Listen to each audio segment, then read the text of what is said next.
Jadi sebenarnya yang benar itu kerajaan mana dulu nih, Ji? Yang kalau saya lihat dengan referensi yang kalau kita bandingkan referensi itu, jelas yang kuat tuh ya yang duluan adalah kerajaan Salaka Negara, 130 Masehi. Dan itu walaupun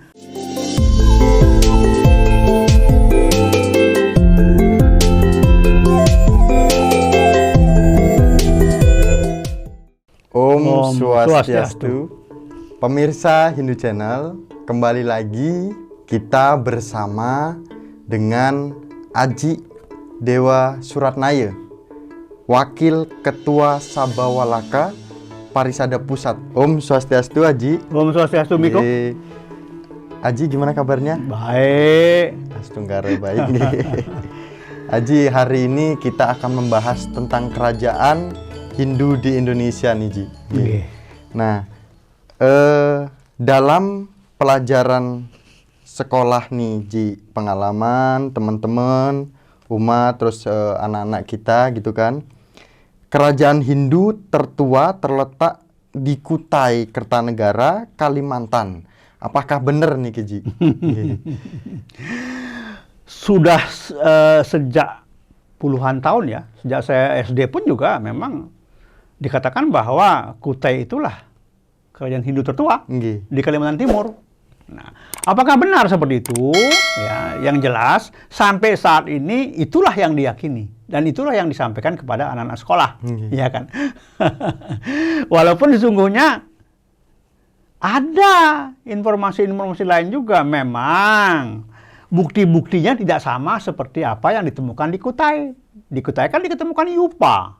Ya, tiang-tiang itu, ya, yupa-yupa itu, lalu kisah-kisah, ada prasasti ditemukan, ada lingga, kan gitu, ya. Nah, cerita-cerita atau kisah-kisah lain ini tidak sama seperti itu. Ya, kalau kita misalnya selalu atau hanya mengacu bahwa bukti-bukti yang dibutuhkan adalah yupa, bukti-bukti yang dibutuhkan adalah lingga atau candi-candi, ya tentu akan sulit mengatakan yang mana lebih tua. Ya, namun nyatanya, ya ada referensi lain. Contoh, di daerah Jawa Barat, di Kabupaten Pandeglang, ya, Kabupaten Pandeglang, di Desa Menes, ada sebuah pulau sekarang namanya Pulau Manuk, ya, Pulau Manuk, ya. Itu dari Pandai dekat kok. Saya sudah ke sana waktu itu. Dan itu dulu ada plang di sana, ada papan gitu ya, bahwa itu adalah situs Salaka Negara. Jadi ada sebuah buku hasil penelitian 20 tahun kalau tidak salah dari Pemda Provinsi Jawa Barat yang menghasilkan buku itu, walaupun ada beberapa kelompok yang tidak ingin buku itu diterbitkan. Ya biasa lah. Biasa itu. Nah, di sana bercerita bahwa ada dulu sesepuh di daerah itu, ya, namanya Aki Tirem atau Ki Aki Luhur Mulia. Punya seorang putri, ya, namanya Puah Haci, ya, namanya Puah Haci. Jadi kalau sekarang kita dengar Puah Haci ini di Jawa Barat, ini dianggap sebagai identik dengan Dewi Sri. Jadi setiap orang Jawa Barat habis panen padi, mesti dia membuat upacara untuk memuja Puah Haci ini.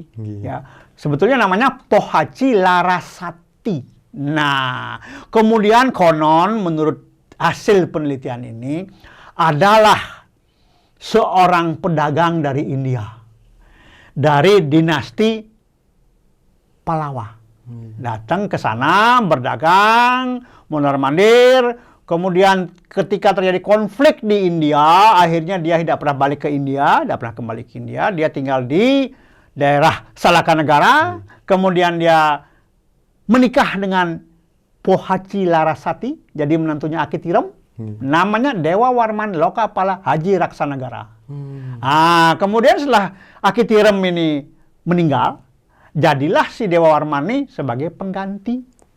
Ya, jadi pengganti, dan mulailah dia mendirikan kampung tambah besar menjadi sebuah kerajaan.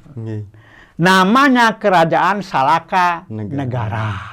Ibu kotanya namanya Rajatapura. Nah, tahun 130 Masehi. Nah, zaman itu juga sudah ada para pendeta Hindu dan Buddha yang datang ke Selatan Negara mengajarkan ajaran yang namanya Trimurti Swara. Jadi ajaran-ajaran baru ini tidak konflik, tidak bertentangan dengan penduduk asli di sana. Karena penduduk asli selama ini juga sudah memuja Agni. Nah, jadi inilah awal daripada kerajaan Hindu pertama di Jawa Barat. Nah, kalau kita lihat sekarang, Kutai tahun berapa? 400-an. Nah, berarti kan, berarti sebelum Kutai sudah ada kerajaan Hindu. Nah, kita lihat sekarang hubungannya apa? Jadi, kerajaan Selakanggara ini bertahan sampai 8 generasi dengan berbagai dinamikanya. Ada pemberontakan, macam-macam lah. Tapi dia bertahan sampai Raja Dewa Warman 8. Dewa Warman 8 ini punya anak 2. Satu laki, satu perempuan. Yang laki-laki namanya Aswawarman. Aswawarman ini kemudian diangkat menantu oleh Kundungga dari kerajaan Kutai. Kemudian dari Aswawarman lahirlah Mulawarman. Raja Kutai yang terkenal, populer, yang menyumbang sekian ekor lembu untuk para pendeta, kan begitu ya. Nah, inilah yang terjadi sebetulnya dari buku. Buku ini namanya Yuganing Raja Kawasa, ketika raja-raja masih berkuasa. Nah, ini nanti dalam buku ini juga diceritakan tentang Jawa Barat. Ada apa di Jawa Barat? Raja-raja dari mana? Dari kerajaan Selakanggara ini muncul baru Tarumanegara, kerajaan Tarumanegara. Kemudian kerajaan Galuh, Pakuan, Pajajaran. Kemudian baru ke Jawa Tengah, ada kerajaan Kalingga. Jadi ini semua kerajaan Hindu sebetulnya. Kalau kita urai di Jawa Barat saja, ada Selakanegara, kemudian ada Tarumanegara, kemudian ada Galuh, ada Pakuan, ada Pajajaran, ya. Mungkin ada lagi kerajaan-kerajaan kecil. Tapi itu semua Hindu, nuansanya Hindu. Inilah sebetulnya awal daripada dibangunnya peradaban Nusantara lewat Jawa Barat yang bernuansa Hindu. Ini pondasi.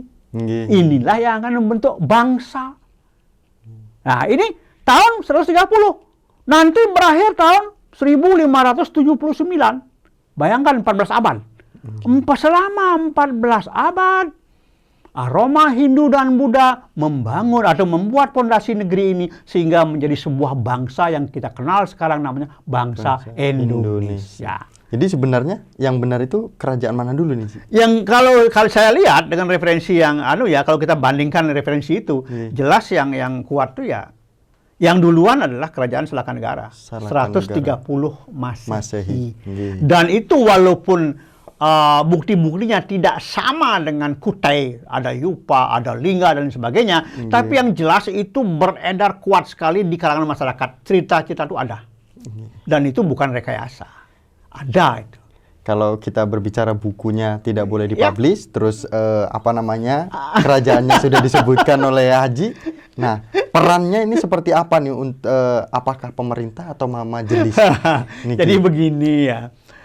Sekarang apapun yang kita lakukan, pastilah melihat atau menggunakan atau memanfaatkan asas manfaat. Ada manfaatnya nggak? Kalau itu ditelusuri kembali, berarti ada pelurusan sejarah. Nah, tentu ini tidak lepas dari campur tangan pemerintah. Apakah pemerintah menganggap ini penting? Karena dulu sudah pernah terjadi perubahan sejarah dan akhirnya hilang begitu saja. Nah, apakah perlu? Namun yang jelas sebagai umat Hindu kita wajib tahu ini loh yang terjadi yang sebenarnya. Entah orang lain bilang itu bohong, silahkan saja.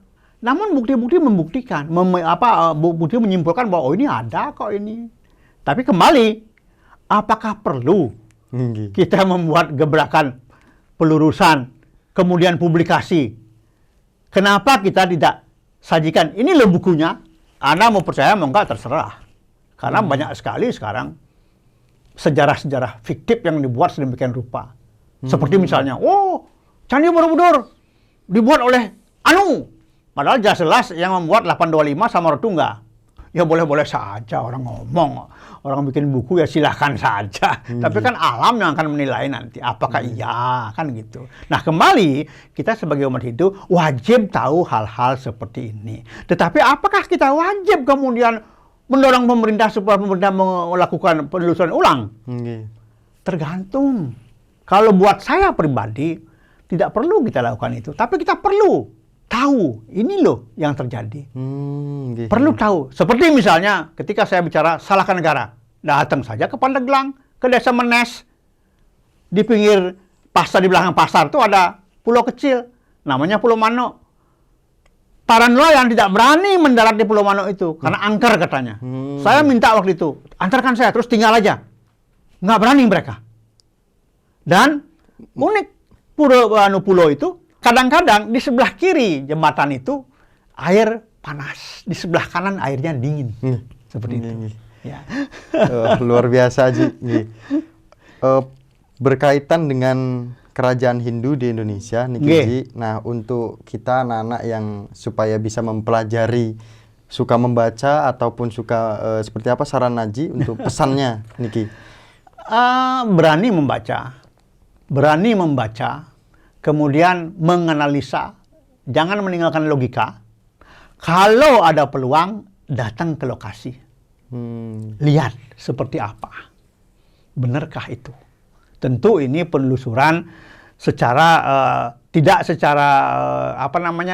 secara atau seperti yang dilakukan oleh para arkeolog. Karena arkeolog punya aturan main sendiri.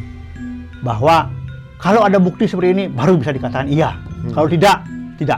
Nah, kan seperti itu.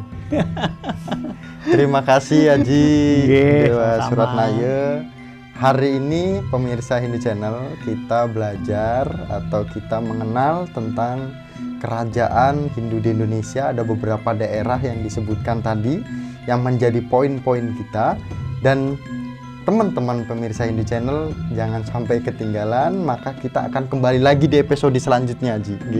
Siap Haji untuk berbagi kepada kita semua untuk memperdetail lagi, memperjelas lagi kepada masyarakat umat Hindu yang ada di Indonesia. Terima kasih, kami akhiri dan kami tutup dengan Paramasanti. Om Santi, Santi, Santi. Om.